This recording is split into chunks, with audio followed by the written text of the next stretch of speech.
hal misalnya begini ya, sederhana saja misalnya ibadah virtual itu, tapi orang ini sering bermasalah dengan post di Facebook misalnya. Ada orang yang sampai baku tiga, baku potong serius mati gara-gara satu post di Facebook saja. Orang merasa macam orang merasa tersinggung dengan post di Facebook. Relasi sosial bermasalah dengan inbox, bermasalah dengan orang punya WA dan sebagainya. Betul kan? Ada gara-gara WA lab group. Habis itu lab group ini baru jalan, kalau lab group baru jalan dia teman yang mungkin post bikin hati tidak senang langsung muka begini langsung. Pokoknya tidak mau lihat lagi. Ini relasi yang ada di dalam dunia digital itu dia berpengaruh terhadap orang punya relasi di luar juga. Ada banyak keluarga cerai juga ini gara-gara SMS, gara-gara video call, gara-gara pesan WA dan sebagainya. Nah, karena itu bagaimana dong memahami relasi dan sesama, memahami kehadiran Tuhan juga dalam dunia virtual itu yang paling penting. Nah, itu yang saya mau share hari ini. Selain bagaimana tadi Bapak Pendeta bilang tadi, bagaimana strategi, bagaimana teknik membangun membangun semacam koinonia dalam ruang virtual itu, bagaimana itu terjadi? Bagian terakhir itu ada penelitian, dan bagian terakhir itu satu bagian dari buku yang nanti akan diterbit tahun depan di Amerika. Buku itu jadi buku panduan sosiologi dan kekristenan dunia. Jadi saya kebetulan tulis satu bagian dari buku itu. Saya tulis tentang bagaimana ibadah virtual dan bagaimana persekutuan. Saya kasih judul itu ekonomia. Jadi koinonia itu ada koinonia ini, tapi bagaimana ekonomia? Koinonia lewat ruang digital kan dia ada di sini. Nah, yang tadi saya bilang itu, mengapa orang tersinggung kalau baca post, orang marah karena baca WA dan sebagainya. Lalu mengapa selfie? Kadang-kadang begini itu selfie loh. Ini selfie ini penting sekali. Jadi tiba-tiba suruh selfie dan lain-lain. Karena sekarang ini tong hidup itu macam hidup di dalam dua dunia. Satu tong hidup di dalam tong punya dunia yang fisik ini, tapi yang lain hidup di dalam dunia digital. Jadi semua hal di dalam dunia digital itu juga penting. Dia berhubungan dengan apa yang ada di dalam dunia fisik ini. Itu yang belum sebut sebagai saya klik maka saya ada, saya selfie maka saya ada. Jadi saya post sesuatu di apa? Sekarang ini kalau itu makan, Bapak Ibu, makan itu yang dilakukan pertama itu bukan berdoa, tapi yang dilakukan pertama itu bawa makanan dulu. Apalagi dari malam kemarin itu makan udang selingkuh di Wamena sana, itu udang mantap sekali. Itu betul baru satu, namanya udang selingkuh mami. Karena kemarin itu lobster, tapi dia belum depan itu macam namanya kepiting begitu. Jadi bilang ini perselingkuhan antara udang dan kepiting, jadi udang ini udang selingkuh. Jadi saya sebelum makan saya foto juga, foto post juga. Ini kan berhubungan dengan saya post atau saya klik maka saya ada. Berhubungan dengan semua orang begitu. Mulai dari adik-adik itu orang, misalnya itu betul. Waktu misalnya tunggu mama dan bapak kerja, dorong main game dan lain-lain, anak kecil itu sekarang begitu selesai, tidak apa-apa, lanjut, tidak masalah. Ini mau pendeta ada kasih contoh. Pendeta anak-anaknya juga begitu, tidak apa-apa, lanjut, tidak apa-apa. Nanti saya jelaskan bahwa mengapa orang begitu dan beda dengan orang. Jadi orang ini namanya itu penduduk asli digital. Kalau orang-orang ini yang sudah mungkin koridor masih lumayan ada di antara, tapi kayak saya ini sudah jadi pendatang digital. Jadi apa-apa bisa tanya, ini bagaimana tak sekali itu orang bilang apa ini sekali, lambat sekali itu begini saja, itu begini saja. Jadi anak kecil itu cepat sekali digital. Karena orang itu penduduk asli digital. Orang lahir dari kecil, tiba-tiba kalau anak-anak kecil kasih biasa orang YouTube baru lagu-lagu bahasa Inggris, biasa terus bahasa Inggris orang bingung. Karena cepat sekali. Segala sesuatu pun pelajari dari digital itu cepat sekali. Dia dari orang yang pendatang digital. Penduduk asli digital kayak ada orang kecil-kecil cepat sekali. Perubahan itu bisa orang ikuti dengan sangat cepat. Kalau yang sudah tua ini memang sedikit patah memang jadi. Tapi kalau yang kecil lo andalkan. Nah, karena orang punya hidup ini kayak dua baris ini, satu baris ini dalam orang punya hidup ini berhubungan dengan hidup fisik, sementara baris lain itu berhubungan dengan hidup digital. Jadi karena itu, dan tadi ada di gereja ada dua kelompok pendatang digital dan kelompok orang asli digital. Bahasa Inggris bilang itu digital native dan digital migrant. Jadi karena ada dua kelompok ini di dalam gereja, maka gereja sudah mesti pikir serius tentang bagaimana pelayanan virtual dan karena itu dia harus punya basis teknologi virtual yang baik. Lalu itu yang saya pikir sebelum waktu bikin kelas itu. Ternyata COVID datang lebih pas lagi, karena ternyata setelah COVID datang itu ibadah-ibadah dan lain-lain, rapat-rapat juga semua yang dulu rapat harus. Waktu itu saya temani bapak-bapak pada tua ini, kadang-kadang temani bapak sambil baca buku gambar rapat sambil lama sekali. Sekarang saya rapat di rumah saja. Waktu biasa diskusi-diskusi lewat virtual ini kan mulai selesai. Selesai itu, waktu kopi sudah mulai reda di Salatiga. Lalu kamu bikin diskusi buku, ada bapak dari LIPI satu bikin diskusi buku dan saya harus kasih tanggapan. Itu baru sudah ini kalau di kadang-kadang diskusi langsung ini waktu bisa sampai 6 jam. Padahal kalau diskusi di sini saja efektif sekali, 1 jam setengah selesai. Karena 6 jam itu diskusi 1 jam setengah, tapi mencerita itu atau panjang sampai setelah itu. Itu yang saya bilang waktu kecil itu saya temani bapak rapat majelis ini bercerita begini. Dia di dalam mungkin bahas 1 jam saya bercerita dong kira nih panjang sampai. Itu sudah. Nah, sekarang orang berhubungan dengan konflik seperti itu. Karena itu manusia ini, orang ini sekarang berkembang. Artinya secara sosial kan berkembang. Artinya begini. Bapak Pendeta Bruri ini tidak bisa hanya lihat Bapak Pendeta Bruri yang pakai baju itu saja. Tapi Bapak Pendeta Bruri dalam pemahaman Kristen, dia yang secara spiritual ada bersama dengan orang lain. Orang berdiri Bapak bilang, saudara-saudara, mari orang mengakuan iman bersama dengan orang percaya di segala abad dan tempat. Itu berarti waktu pengakuan iman Rasul itu orang pikir, orang membayangkan bahwa orang ini ada terhubung dengan semua orang di segala abad dan tempat. Mau dia keriting kah, mau lurus kah, mau putih kah, mau hitam kah, mau coklat kah. Yang penting dia percaya Kristus, tahu satu komunitas tubuh Kristus besar. Nah itu karena itu orang juga ada aspek spiritual. Tapi sekarang itu juga digital, yang tadi saya bilang itu. Manusia itu juga sekarang bergerak ke arah digital. Tapi yang nanti berkembang, bukan nanti, tapi sekarang sudah berkembang ini. Ada robot, nanti kalau sempat di rumah itu YouTube ada robot Sophia.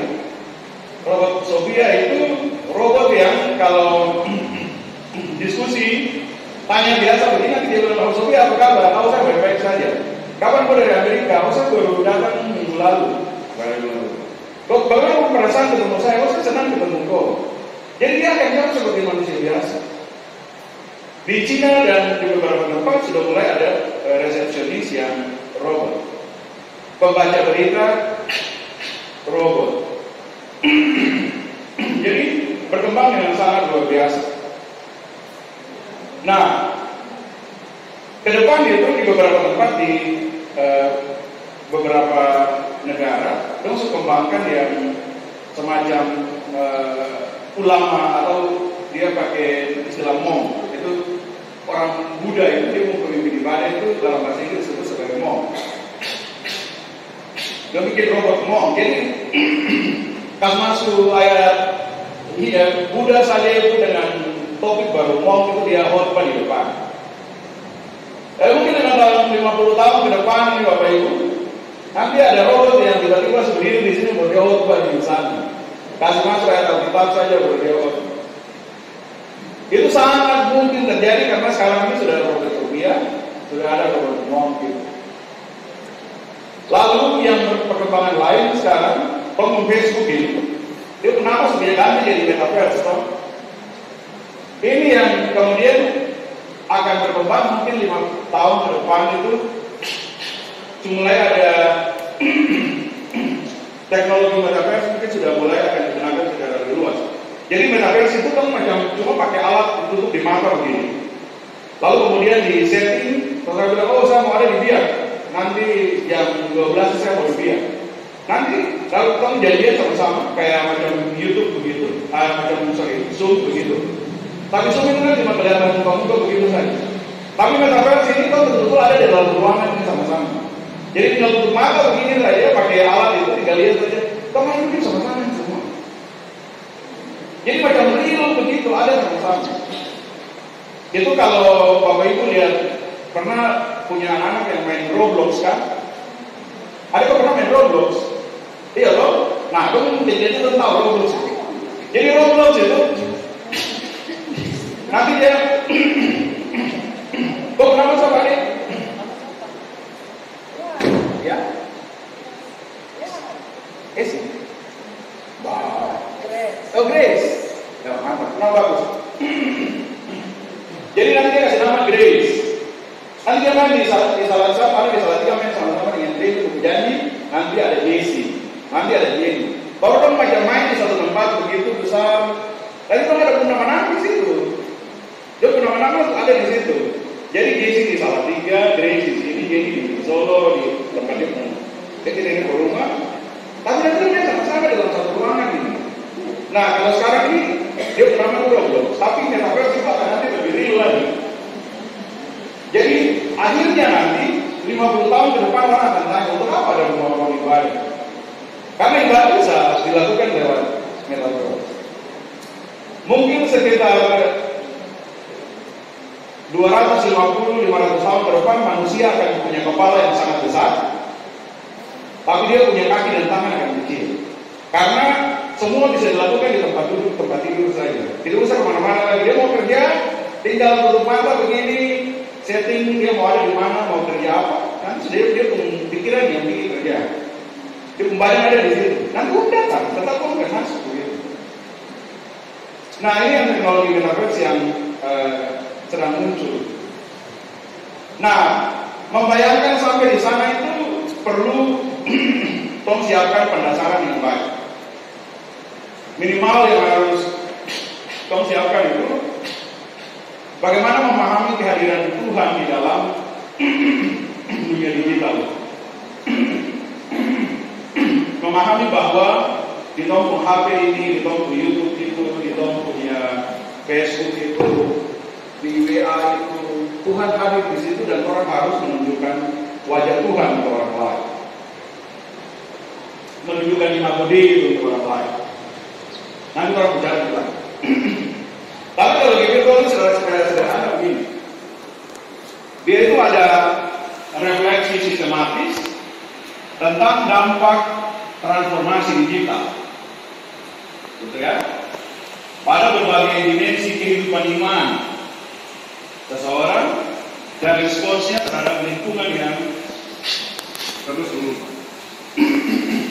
Jadi ada refleksi sistematis.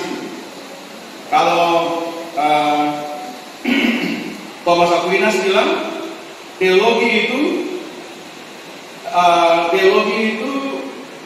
iman mencari kebenaran. Bahasa Inggrisnya bilang faith seeking understanding, iman mencari kebenaran. Jadi ada nama ya, Denny. Jadi kalau ada Denny, dia percaya bahwa salib di sana itu ada, itu Yesus itu simbol dari Yesus yang menyelamatkan. Tentu akan sama. pakai Makassar ya, di sana dia lihat itu kayu biasa saja. Ya kan? Mengapa begitu? Karena Tuhan punya iman itu. Dia memberikan kebenaran bahwa ada Yesus yang kita salibkan di sana. Jadi bukan pertama iman Kristen itu bukan pertama masuk akal pertama, tapi karena Tuhan beriman itu masuk akal. Karena Tuhan beriman pada Kristus, maka salib itu menjadi simbol dari penyelamatan. Jadi iman mencari kebenaran. Jadi bukan karena masuk akal atau tidak, karena agama itu sesuatu yang dalam banyak hal tidak bisa ditangkap oleh akal. Tapi iman itu membuat dia masuk akal. Termasuk dalam teologi virtual ini, karena itu perlu cari refleksi sistematis. Artinya orang betul-betul berpikir bahwa di salib itu ada dia yang menyelamatkan kita. Nah, dampak transformasi digital ini penting sekali, karena era digital ini terus berubah. Dulu pertama-tama punya telepon saja itu sudah luar biasa. Saya pertama kali saya kuliah di Salatiga, pagi-pagi jam 5 atau berjalan ke wartel itu untuk cari telepon murah itu. Karena jam 5 telepon murah.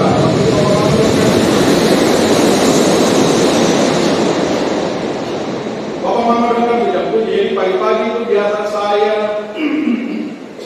Korek Rusari, pendeta Rusari, Purana, Filos Bonai, pendeta Bonai, kemarin dari Jayapura, Tom Supari secara asrama. Pagi-pagi jam 5 menuju Telkom Salatiga itu di samping kantor Posi. Hanya supaya telepon murah. Tapi kemudian tahun 98 sudah mulai ada telepon yang Siemens, Samsung, ada antena itu. Mulai dari telepon besar sampai telepon yang kecil. Dia berkembang sampai sekarang kita punya HP yang ini. Jadi perubahan digital itu cepat sekali. Nah, dia berhubungan dengan punya dimensi iman. Bagaimana memahami kehadiran Tuhan di situ. Bagaimana memahami sesama di situ. Bagaimana memahami wajah Tuhan di situ. Itu yang paling penting. Karena lingkungan terus berubah. Kayak Grace orang ini kan, orang mau bilang, kan keluar main ini lagi, main apa? Gici-gici, gak main karet kayak gitu.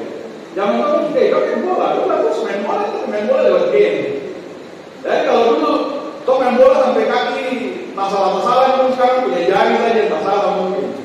Lu main bola juga tentu sudah main di digital. Jadi lingkungan berubah, konsep berpikir berubah. Dulu tuh kalau mau datang kasih tahu acara-acara penting ke anak sarani, ke orang nikah, kan mesti datang langsung. Datang langsung itu baru pas. Tapi sekarang yang perkembangan digital itu, bapak saya ini ada kecil dia mau baptis, jadi ada waktu kah datang dulu kah. Nanti kalau dia lagi video call. Jadi lingkungan berubah sehingga itu punya konsep yang tadi sopan dan tidak sopan itu berubah juga dalam pengertian. Kalau dulu mesti mama datang dulu ke ini, tapi kan itu telepon sudah dianggap sopan, WA itu sudah dianggap sopan. Dulu undangan rapat itu betul-betul harus jadi rapi. Sekarang jadi di WA saja kirim, itu sudah bagian dari tradisi berorganisasi. Berubah loh. Dulu tidak bisa begitu, kok datang langsung. Kalau kau tidak datang langsung, ini kenapa? Aku kurang ajar sekali. Kau belajar jauh-jauh sampai di awalnya baru kita tahu sopan santun tadi. Tapi sekarang semua berubah, karena lingkungan itu berubah. Respons iman terhadap lingkungan yang berubah itu yang disebut sebagai teologi virtual. Coba kamu jelaskan. Mengapa begitu? Karena kalau dulu memahami Tuhan itu kehadiran Tuhan itu ada transenden, imanen. Ini dulu ya. Jadi Tuhan yang di sana tuh memahami bahwa Dia yang tersalibkan itu sudah bangkit dan ada di surga. Itu yang namanya transenden. Tapi Dia yang ada di surga itu juga ada di sini, memahami bahwa Tuhan itu tidak jauh, tapi hanya sejauh doa. Artinya Dia ada setiap hari bersama dengan kita. Itu Tuhan yang imanen. Tuhan yang imanen itu juga berarti bahwa Tuhan hadir. Yang Tuhan Yesus bilang bahwa tidak usah lakukan sesuatu yang kepada Tuhan yang tidak kelihatan ini, kalau kau tidak lakukan untuk saudara yang tidak kelihatan ini. Itu berarti bahwa di dalam orang lain Tuhan hadir. Itu Tuhan yang imannya. Tuhan tidak hanya hadir di dalam saat ini di dalam orang punya iman, tetapi Tuhan hadir di dalam orang lain. Gitu ya. Karena ketika penciptaan itu, ketika Allah menghembuskan nafas, itu bukan cuma nafas, tetapi Allah menghembuskan nefes. Nefes itu berarti pengetahuan, berarti keilahian, sehingga kemudian di dalam wajah orang lain kita melihat wajah Allah. Di dalam wajah kita orang lain melihat kealahan itu. Orang lain melihat Yesus. Karena itu Paulus bilang, orang adalah surat-surat yang terbuka, yang sekarang ini nanti berubah dengan kehadiran Tuhan di dalam dunia virtual. Kalau dulu Paulus bilang, kamu adalah surat-surat yang terbuka. Sekarang ini, kalau Paulus hadir saat ini, Paulus bilang, kamu adalah Facebook yang terbuka, Instagram yang terbuka, WA yang terbuka. Iya toh? Jadi lewat kita orang mengenal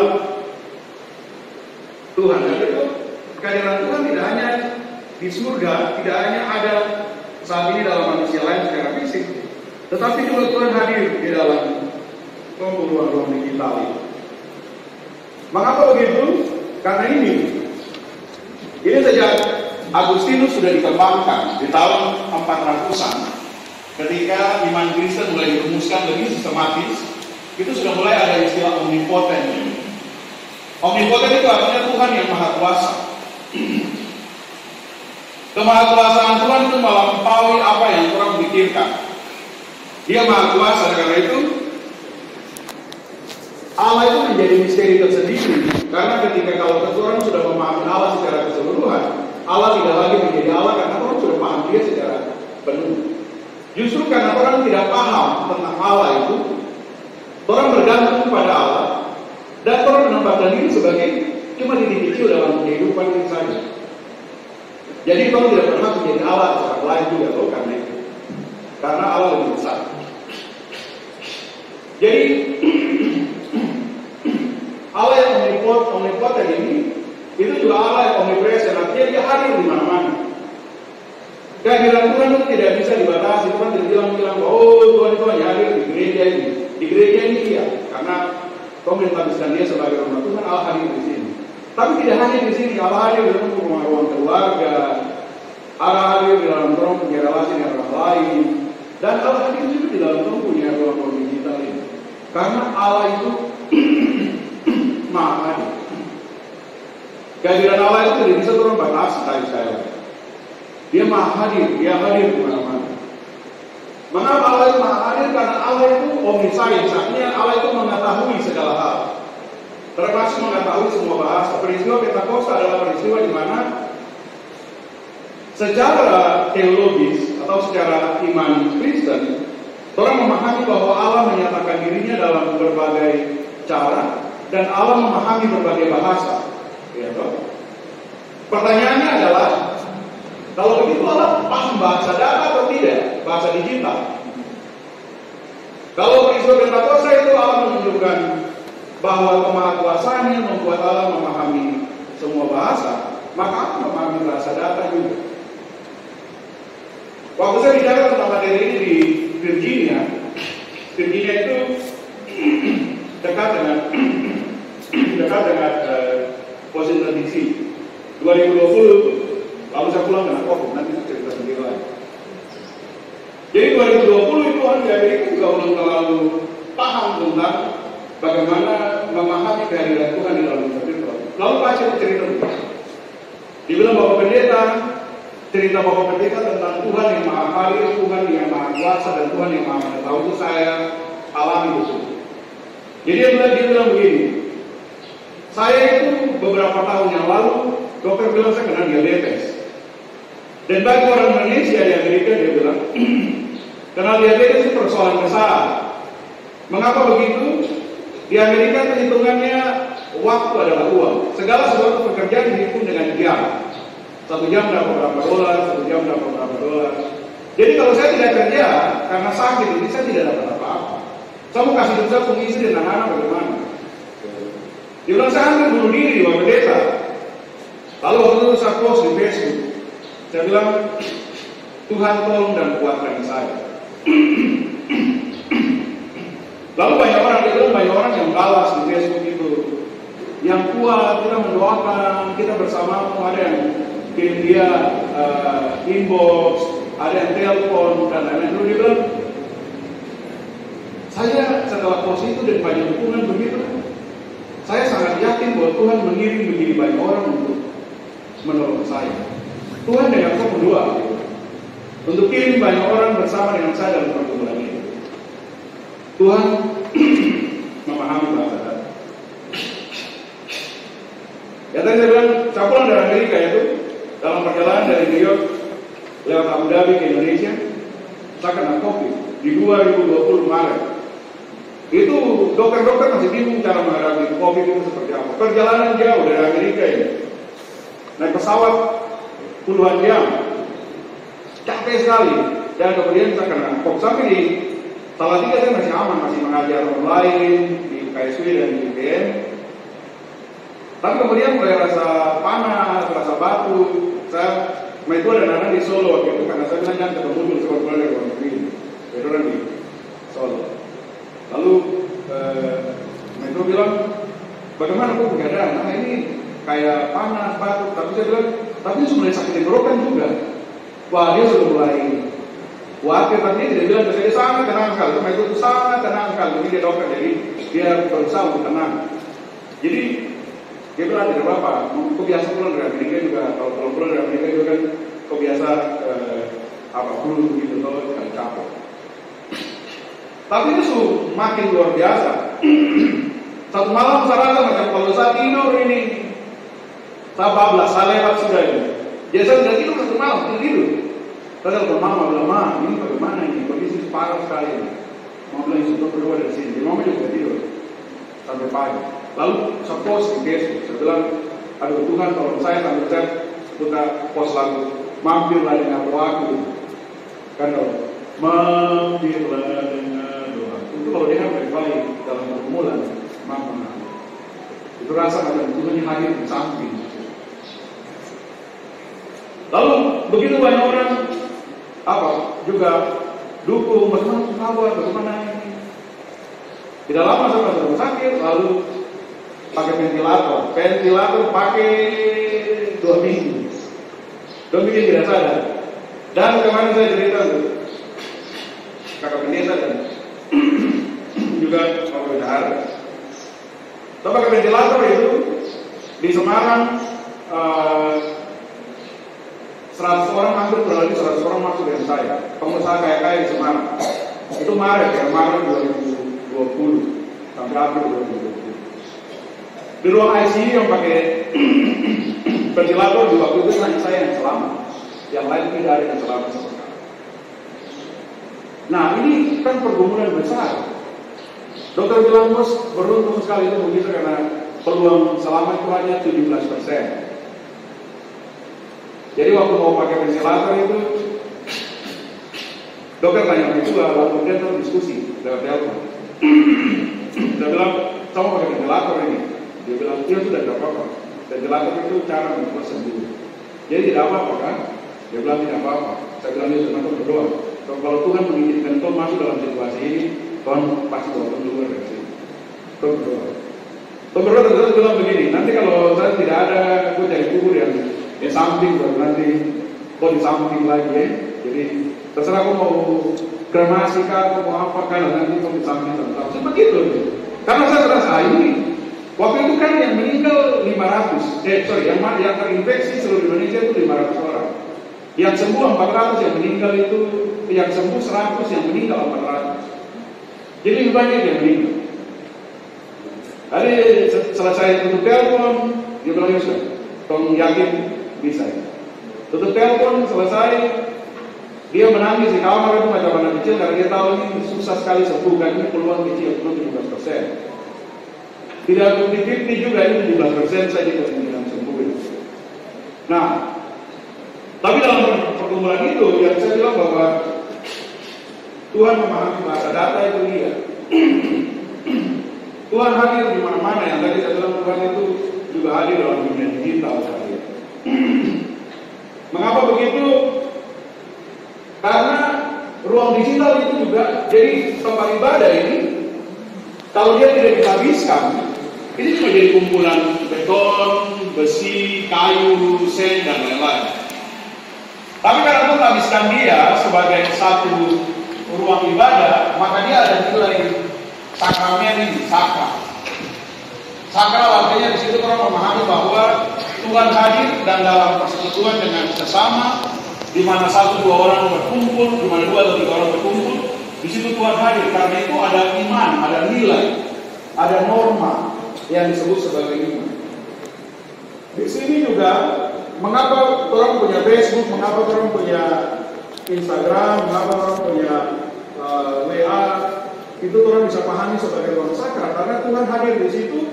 Dan tanggung jawab iman orang Kristen adalah menunjukkan wajah Allah bagi orang lain, imago Dei, dan memahami bahwa orang bisa pelajari sesuatu dari interaksi orang dengan sesama dalam virtual. Jadi ruang virtual itu juga bisa jadi tempat yang orang memahami kehadiran Tuhan. Kalau orang yakin bahwa Tuhan hadir di situ, kalau orang terpanggil untuk menghadirkan wajah Tuhan di dalam konteks ini. Lalu ini ya, ruang sakral, salah satu hal yang paling penting itu imajinasi. Dalam pengertian orang memahami bahwa Tuhan itu hadir. Dan tadi saya bilang, kalau berdiri di depan, pendeta baru bilang bersama-sama dengan segala orang percaya di segala abad dan tempat, mari kita mengaku iman. Ketika orang bilang mengaku iman itu, pendeta bilang semua orang percaya di segala abad dan tempat itu, orang membayangkan macam ada cincin besar atau ada rantai besar yang juga mengikat orang dengan orang yang ada di mana saja. Lihat toh? Orang semua terikat dalam satu tubuh Kristus yang sama. Dan itu bisa terjadi karena ada imajinasi kan.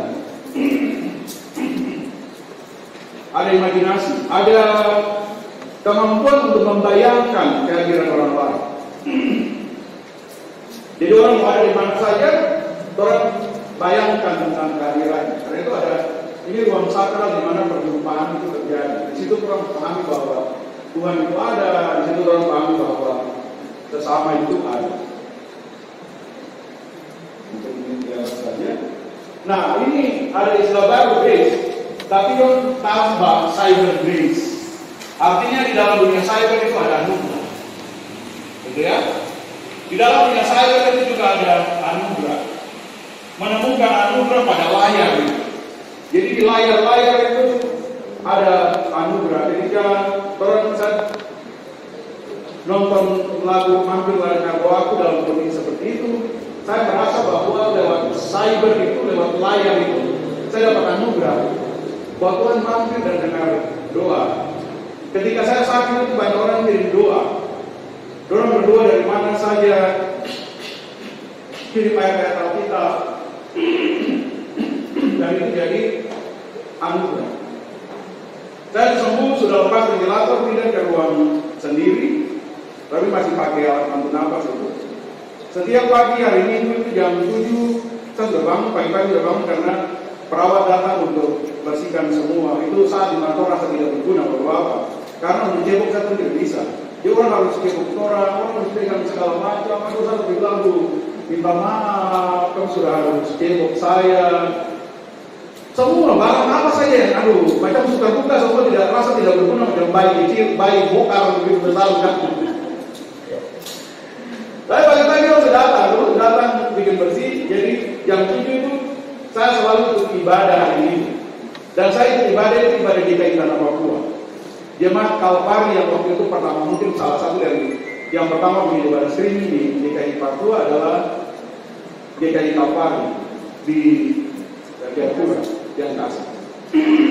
Jadi saya ikut itu. Di situ pendeta khotbah lagu-lagu doa sahabat lama, lagu yang masa-masa kecil itu ada dinyanyikan. Jadi saya kemudian merasa bahwa terhubung betul-betul dengan gereja ini. Di situ saya menemukan yang namanya cyber grace, anugerah Tuhan ditemukan lewat layar. Jadi anugerah Tuhan tidak hanya ditemukan ketika pendeta khotbah di sini, tapi juga di dalam layar itu orang bisa menemukan anugerah Tuhan. Jadi grace, kok nama itu sekarang tambah sedikit dengan cyber grace, artinya anugerah melalui layar. Tapi semoga juga grace dan anak-anak seumuran grace itu bisa belajar banyak lewat YouTube gitu.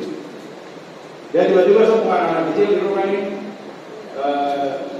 kalau saya ada bicara yang teman begitu, dorong pakai bahasa Inggris, dorong dengar, orang itu protes. Dia bilang, Bapak, kok mengucapkan tadi salah itu? Bapak mengucapkan tadi salah itu? Bukan begini, harus begini.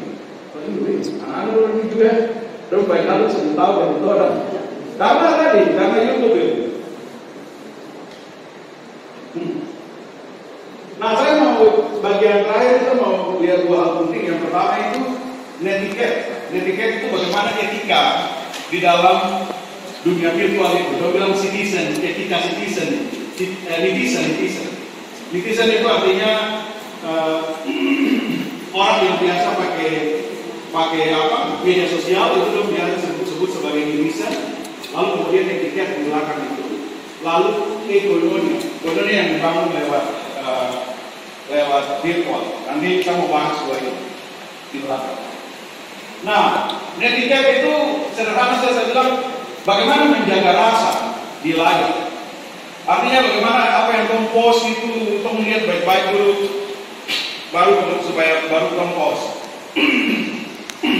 Tidak persoalan beberapa kali saya unfriend orang karena persoalan keluarga saya kamu post di Facebook. Bakalai di rumah harus post di Facebook. Bakalai di orang post di Facebook. Mati orang taruh di situ. Ini bagaimana ini? Kalau bakalai post di kamar saja berbicara baik-baik. Jangan sampai semua harus taruh di Facebook. Ini karena orang tidak menjaga rasa di layar. Mengapa begitu? Karena ketika saya ada dengan ibu pendeta ini, dengan diwakil, saya tidak berani, saya harus baik-baik dengan ibu, bagaimana baiknya. Jadi sopan sekali. Karena saya melihat itu secara langsung. Saya melihat itu sebagai orang. Tapi kadang-kadang kalau di dunia digital, orang bisa marah pendeta sampai mati juga. Mengapa begitu? Mengapa tidak bisa kecuali mungkin mabuk meter sampai kandas betul, mungkin ada juga yang kacau. Tapi biasanya tidak akan pernah secara langsung bicara kasar. Ya ada satu dua tapi tidak banyak. Mengapa orang berani kalau di media digital? Karena orang lihat, saya lihat ibu pendeta sekarang secara langsung sebagai orang. Tapi kadang-kadang ketika ada Facebook ibu pendeta di sini atau Instagram atau WA, saya lihat itu bukan sebagai orang, tapi sebagai barang. Jadi saya pikir bahwa yang saya tulis di sini hanya barang saja. Padahal ini orang tersinggung luar biasa karena ini ini identitas ibu pendeta juga ada di sini. Jadi relasi dengan orang di dunia digital itu tidak bisa hanya dilihat sebagai relasi saya dan barang. Harus relasi saya dan orang. Jadi orang dan orang. Itu sebabnya mengapa orang bisa maki-maki presiden dan macam-macam, tapi nanti kalau ketemu lagi baru tak isu sampai. Iya loh. Karena tadi orang itu sebagai barang, bukan sebagai orang. Nah, kalau orang pahami itu dalam konteks teologi virtual, orang lain itu dia punya Facebook itu adalah bagian dari kehadiran Tuhan, wajah Tuhan. Orang harus menampakkan orang punya post, orang punya komen, orang punya pesan itu juga sebagai bagian dari cara orang memahami wajah Tuhan di dalam orang punya kehadiran digital. Itu yang perlu untuk diperhatikan. Kalau tidak ini kacau, banyak orang bermasalah itu hanya gara-gara post, gara-gara inbox, gara-gara pesan dan lain-lain. Memang betul tidak tulisan itu tidak bisa dipahami secara utuh seperti bunyi kalau bicara langsung. Misalnya begini, satu waktu itu ada ibu-ibu yang bilang, ibu guru yang bilang dia murid-murid tulis hal-hal yang menakutkan, gambar yang menakutkan. Jadi ada yang gambar apa namanya raksasa. Raksasa ini menakutkan sekali. Dulu ambil buku ini raksasa, takut, beli takut, itu takut. Baru ibu guru lihat lagi ini ada gambar setan. Dia bilang, ih, ibu beli setan. Ibu guru taruh lagi takut. Baru ada gambar raksasa besar. Ibu guru, ih, raksasa. Ibu guru takut. Baru anak yang terakhir dia tulis cuma anak-anak saja. Ibu guru ini apa ini? Apa yang menakutkan dari penulisan anak-anak ini? Ini ibu guru tadi bilang mesti tulis sesuatu yang menakutkan. Ini tulis apa yang cuma anak-anak? Dia bilang, ibu guru, bukan baca begini, baca begini. Anak, ibu guru anak begini.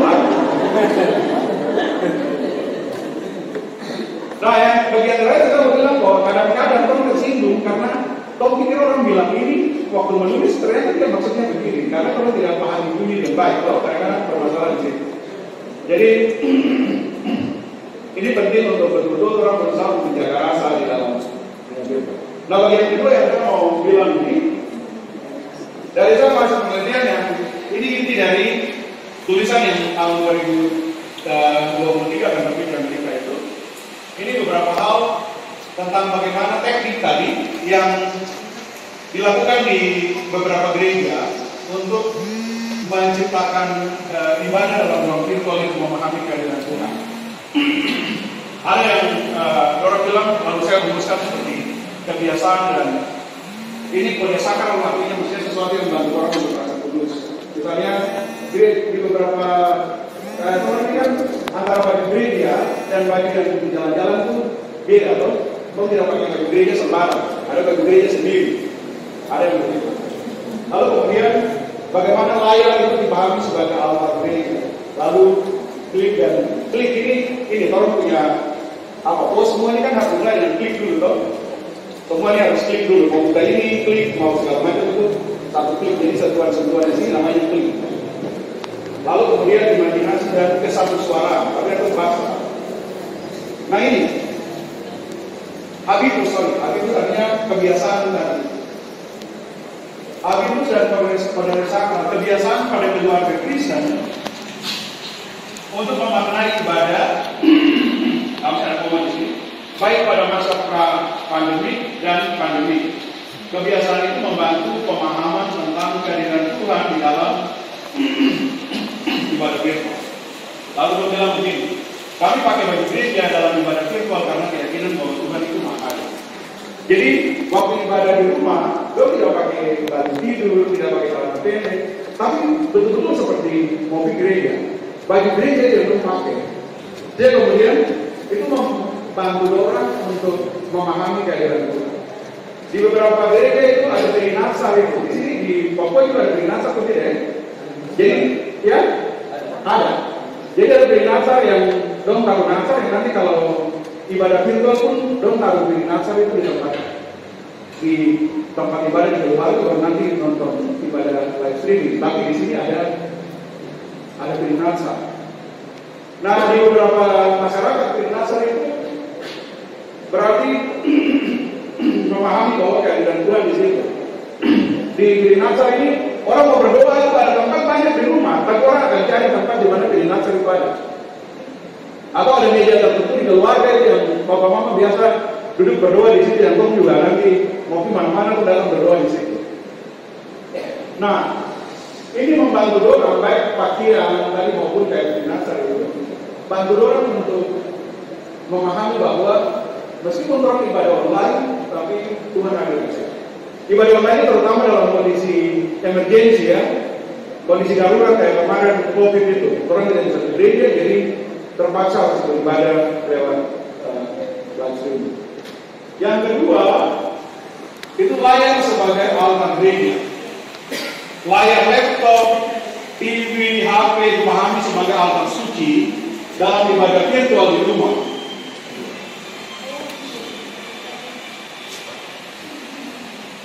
Misalnya ibadah virtual di rumah. Jemaat menempatkan salib kecil dan lilin di samping layar untuk menguatkan pemahaman iman bahwa Tuhan hadir dalam ibadah online. Ini saya masih wawancara dengan beberapa orang.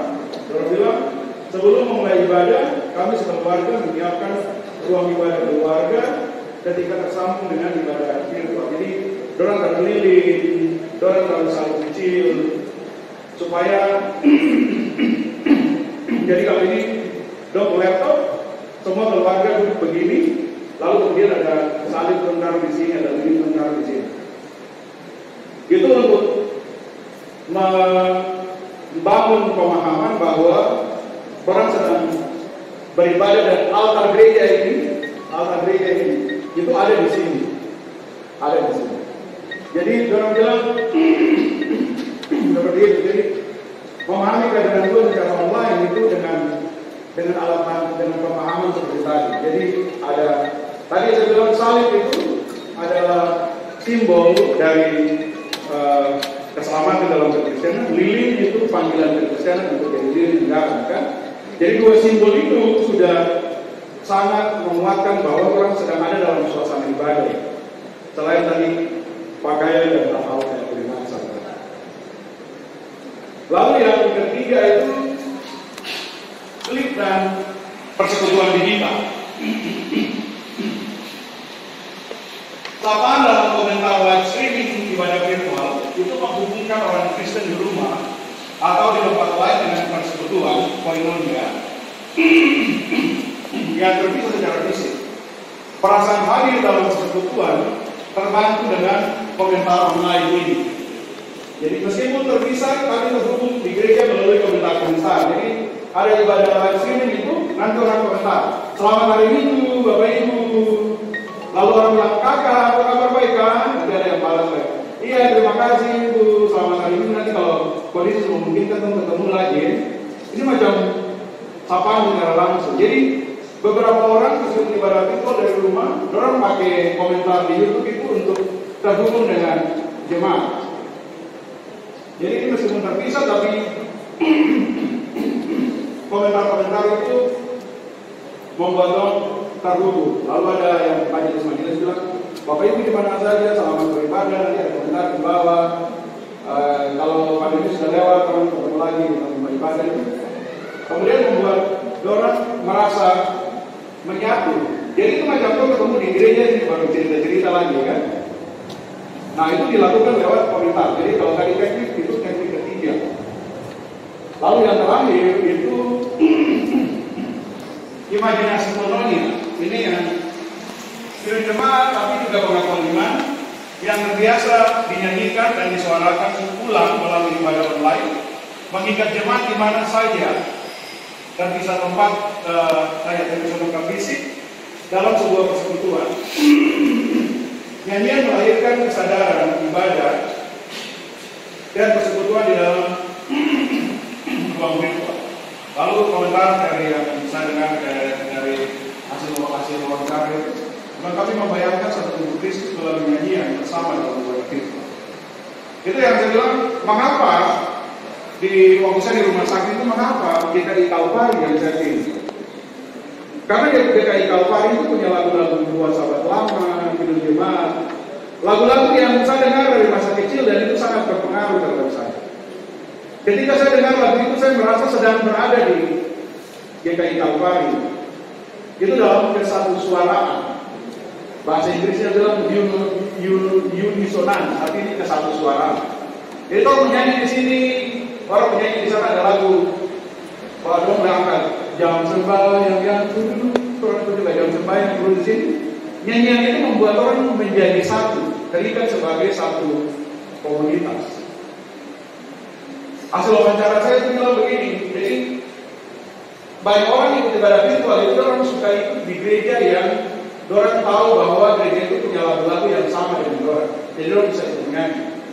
Orang jarang ikut di ibadah virtual itu, jarang ikut gereja yang lagunya beda, karena orang tidak biasa ikut dan dengar lagu-lagu itu. Jadi orang harus ikut di tempat di mana lagu sama, biasa orang dengar, sudah familiar, sudah terbiasa dengan lagu-lagu.